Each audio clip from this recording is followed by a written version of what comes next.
आज हम देखने वाले हैं नेफ्रॉन का स्ट्रक्चर। बेसिकली नेफ्रॉन का स्ट्रक्चर कैसा होता है उसके बारे में हम स्टडी करने वाले हैं। एक तरीके से आप ये कह सकते हो कि हम डायग्राम की बात करने वाले हैं ऑफ नेफ्रॉन, जो कि आपको पेपर में बनाने को आएगा। ठीक है, तो देखो इसका डायग्राम कैसे बनता है। सबसे पहले तो इस तरीके से मैग्नेट का जैसे अपर वाला पार्ट होता है ना, वैसे ही कुछ बनाना है। इसको आप क्या बोलते हो? इसको आप बोलते हो बोमन्स कैप्सूल। क्या बोलते हो? Bowman's capsule. हमने ये पढ़ा था renal capsule. Renal capsule kidney के स्ट्रक्चर में था, ये बोमन कैप्सूल है। ठीक है, सबसे पहले ये इसके अंदर ये एक गुच्छे टाइप से क्या होता है, this is known as glomerulus.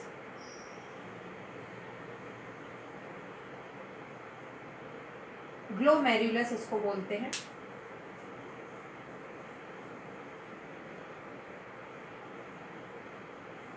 ठीक है,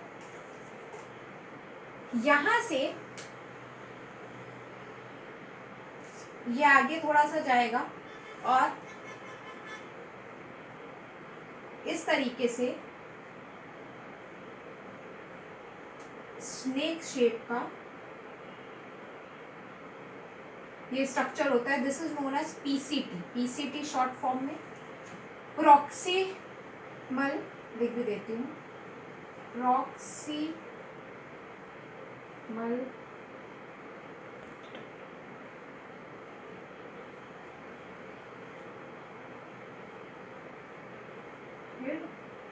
टिब्यूल। ठीक है, proximal convoluted tubule. Basically proximal convoluted tubule PCT. Proximal आपको अभी यहाँ आगे आएगा डीसीटी। ठीक है, उसको डिस्टल कॉन्वोलेटेड टिब्यूल कहा जाता है। ये प्रॉक्सिमल कॉन्वोलेटेड टिब्यूल क्यों? कॉन्वोलेटेड टिब्यूल तो चलो कोई बात नहीं, उसको तो छोड़ दो। प्रॉक्सिमल क्यों बोला, उसको डिस्टल क्यों बोला? क्योंकि ये बोमन कैप्सूल के पास में है, और डिस्टल उसको इसलिए बोला क्योंकि वो बोमन कैप्सूल के बहुत दूर में होता है। ठीक है, फिर उसके बाद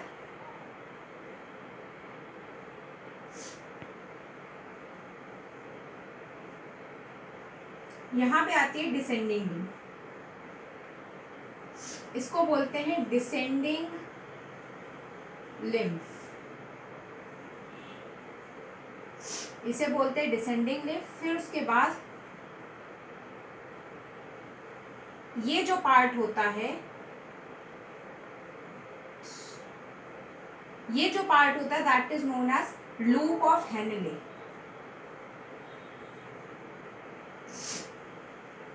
ठीक है, लूप ऑफ हेनले बोला जाता है। फिर उसके बाद ये वाला जो पार्ट होता है that is known as descending ascending lymph.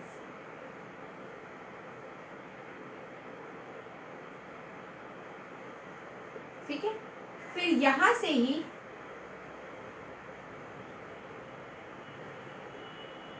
DCT बनता है। ये क्या कहलाता है? डीसीटी, जिसको कि डिस्टल कॉन्वोलेटेड टिब्यूल कहा जाता है। ठीक है, फिर उसके बाद यहां से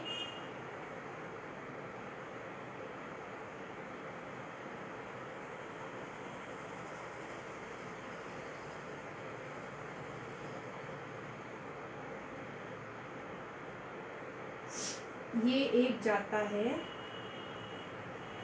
सीटी। ठीक है, कंडक्टिंग टिब्यूल। क्या बोलते हैं? कंडक्टिंग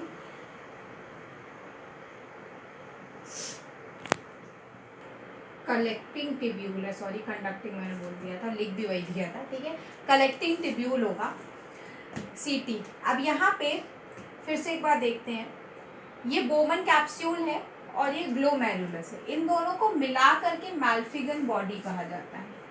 मैल्फिगन मैलफिजियन बॉडी, मैलफिगन बॉडी कहा जाता है।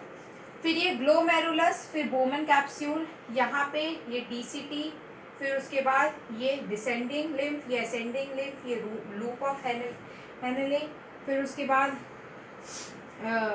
ये आपका आता है डीसीटी, फिर उसके बाद descending lymph sorry ascending lymph आती है ये वाली, फिर ये सीटी कलेक्टिंग ट्यूब्यूल, और ये डिस्टल कॉन्वोल्यूटेड ट्यूब्यूल, ये आता है। तो ये पूरा का पूरा स्ट्रक्चर होता है नेफ्रॉन का। अब यहाँ पे होती है renal artery, branch of renal artery, ठीक है, आप रेनल आर्टरी लिख दो, रेनल आर्टरी, ठीक है। यहाँ से एफरेंट ट्यूब्यूल, एफरेंट आर्टियोल जाती है ग्लोमेरुलस में। कौन सी वाली? एफरेंट आर्टियोल्स, और इससे ही गुच्छा बन के बाहर जो निकलती है दैट इज इफरेंट आर्टियोल, ठीक है। और ये जो है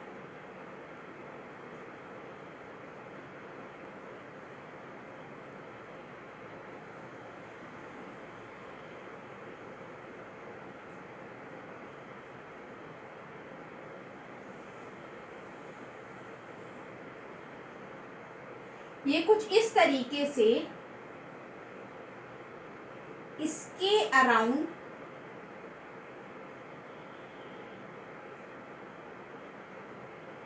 कॉइल्ड होती है, मतलब ये पूरे उसमें कॉइल्ड होती है। मैंने एक जगह आपको कॉइल करके बता दिया इस तरीके से, ये डिसेंडिंग लिम्फ, असेंडिंग लिम्फ, यहाँ डीसीटी में सब जगह कॉइल्ड रहेगी, ठीक है।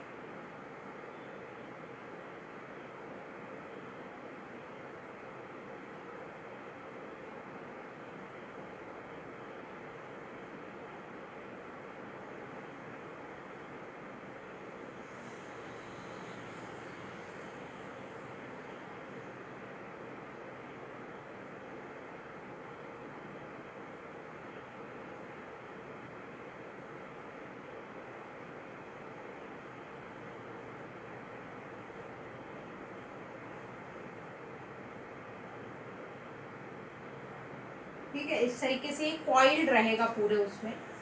ये क्या होगा? इफरेंट आर्टियोल, और ये वाली होगी आपकी एफरेंट आर्टियोल। तो ये चीज़ ध्यान रखना कि एफरेंट कौन सी और इफरेंट कौन सी है, क्योंकि इसमें ज़्यादा बच्चे कंफ्यूज हो जाते हैं, ठीक है। तो एक बार फिर से देख लेते हैं। ये बोमन कैप्सूल, इसके अंदर ग्लोमेरुलस, ये डीसीटी, फिर उसके बाद descending limb, ascending limb, loop of Henle, CT, ये वाली डीसीटी, ये वाला जो ट्यूब्यूल है उसको डीसीटी बोलते हैं, ये डिसेंडिंग लिम्फ है, और एक सीटी मैंने ऑलरेडी बता ही दिया आपको। और इन दोनों को मिला करके ये मैलफिगर बॉडी हो जाती है।